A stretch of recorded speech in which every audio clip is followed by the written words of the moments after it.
Well, it's still hot out there today. That's not going to change until tonight's cold front. So yeah, we got to be patient. I know, I hate doing that. 102 right now. All right, not as bad as yesterday. Yesterday we got up to 109. Now we could still get warmer. I do have the projected highs getting up to about 105, but it's all going to depend on what this cloud cover does and how early that cold front actually moves through. It does feel like 102 given the humidity. It's not a high humidity, but it's not dry by any means.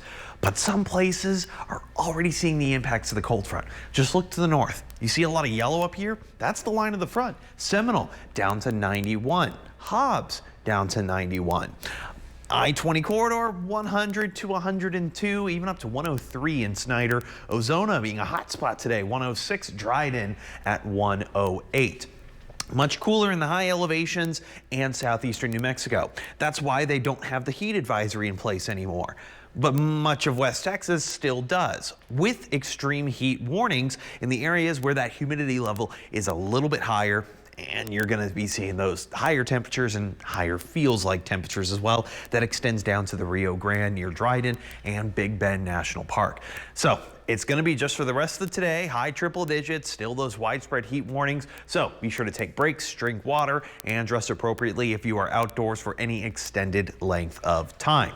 All right, what about this cold front? Typically cold fronts bring in some showers and thunderstorms.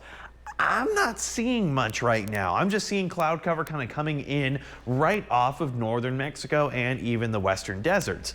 But that's going to be enough to maybe prevent us from hitting about 105. We'll have to wait and see.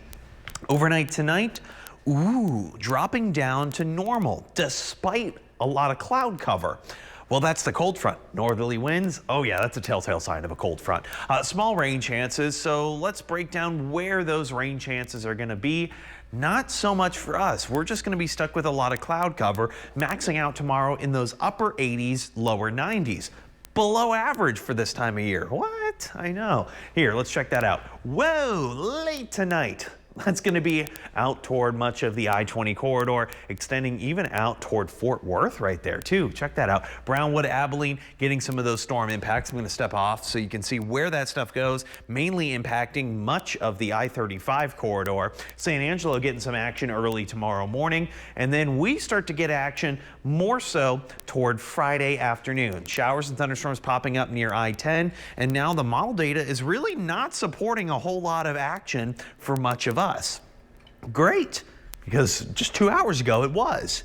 But here's the thing, nothing was expecting to impact much of the Permian Basin. 30% coverage for your Juneteenth. That's mainly going to be I-10 and south, maybe even our high elevations. But the cold front is short-lived, 103 by Father's Day. But don't worry, we drop back down to a nice cool 99 by Tuesday. Jolene, what you think about that? Yeah, I mean, that works with me. I can deal with that.